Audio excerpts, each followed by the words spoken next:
আমি এটাই বলতে চাচ্ছি যে এখানকার মাননীয় সংসদ সদস্য ববি হাজজাজ স্যারের কাছে আরও রাজনৈতিক নেতার কাছে যে আমার তো ডাক্তার বলছে নর্মালি 1.5 থেকে 2 মাস, নর্মালি 1.5 থেকে 2 মাস আমার রেস্টে থাকতে হবে এবং ওষুধ খাইতে হবে এবং আমার এই যে অটোটা হারায় গেছে এটারও জরিমানা আমার দিতে হবে।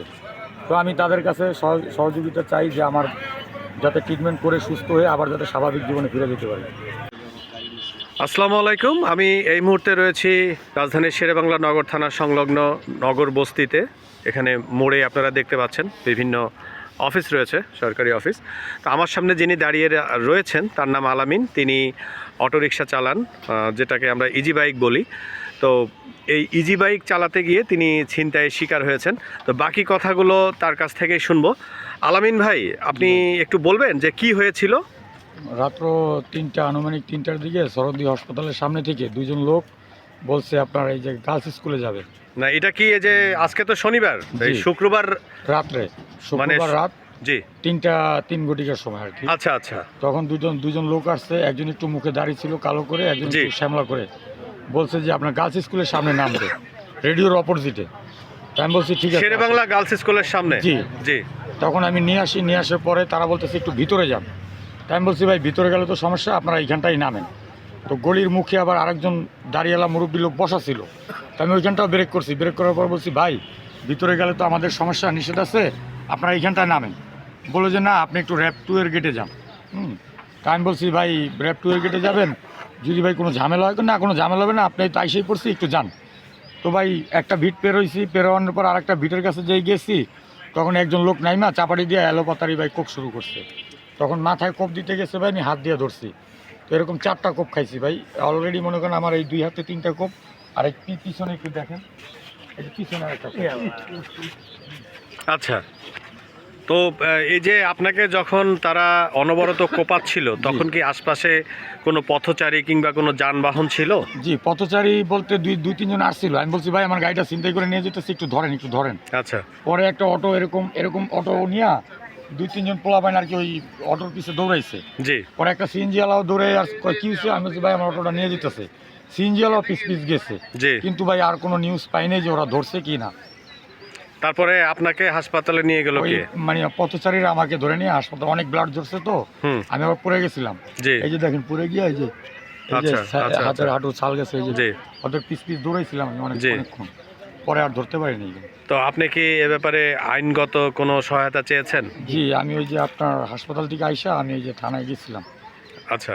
তো আপনি তো ওনার সাথে কিছুটা সময় হয়তো ছিলেন, আপনি কিছু বলবেন?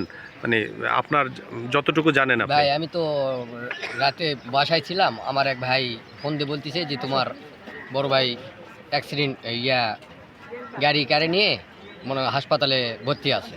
আচ্ছা। তারপরে আমি আবার এখানে এলাম, আচ্ছা। হাসপাতালে ড্রেসিং করে করে আমি নিয়ে থানায় গেছিলাম, থানায় থেকে এখানে এলাম। থানায় যে আপনারা গেলেন, থানা থেকে কি বললো? থানা থেকে বললো যে কিভাবে গাড়িটা নিয়েছে, আচ্ছা। যে ভাই আবার বললো যে এরকম করে নিয়েছে। তারা কি ব্যবস্থা নেওয়ার বিষয়ে কোনো আশ্বাস দিয়েছে? হ্যাঁ বললো স্যার।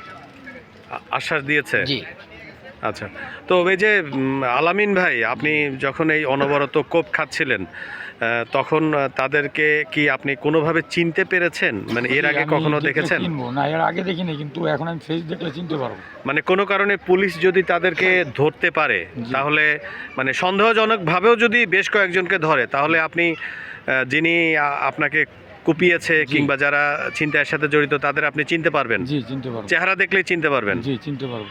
আচ্ছা। কারণ আমি উপরে আমার তো সামনে গ্লাস আছে। জি।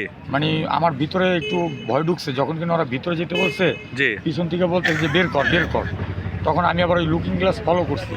ফলো করার তখন তারা বের করতে পারে না, যখন মানে আমি লুকিং গ্লাসে ফলো করছি, যখন আমি ভিট পারাবো ওরা একজন নেমে বলতেছে ভাড়া কয় টাকা রে? তাই আমি বলছি দেন ভাই, আপনাদের টাকা দিয়ে তো আমরা চলি, যে কয় টাকা দেন। এর ভিতরে আরেকজন আইসেই কোনো কথা নাই, এলোপাতারি কোপ শুরু করছে। আচ্ছা। কি দিয়ে কুপিয়েছিল? একটা চাপাড়ি ছিল ভাই, আপনার ফর্সা মানে চিকচিক করে, জি, ওরকম একটা চাপাড়ি ছিল হাতে। আচ্ছা। তো একজন কুপিয়েছিল আপনাকে? জি একজন কুপিয়েছিল। আর আরেকজন ওই যে গাড়ির উপরে উঠছে আর কি, গাড়িটা নিয়ে যাবো, গাড়িটা নিয়ে যাবে। তখন যখন আমি চিৎকার দিছি ওরা আপনার বামে দিয়ে ঘুরে যাওয়ার চেষ্টা করছিল। যখন আমার বামে আমি দাঁড়াইছি তখন ওরা ওই যে র্যাব 2 এর যে রোডটা, ওই রোড দিয়ে বের হয়েছে। আচ্ছা, এই র্যাব 2 এর রোড থেকে কতটা কাছাকাছি ছিল আপনি যখন ছিনতাইয়ের শিকার হন? ভাই তখন র্যাপ টুয়ের কিন্তু ততটা দূর না ভাই, যেরকম এইটা আর ওই বিল্ডিংটা অতটুকু ডিফারেন্স হবো বেশি একটা দূর না? না, বেশি একটা দূর না। আচ্ছা, তো এই যে এই ঘটনাটা ঘটলো, তো তারপরে কি মানুষজন চারপাশ থেকে, আপনি তো চিৎকার জি, করেছিলেন? কয়েকজন পোলাপান আসছিল, ওরা বলছে যে ওরা নাকি ওই গ্যারেজের, ওদের ওইখানে গ্যারেজ আছে।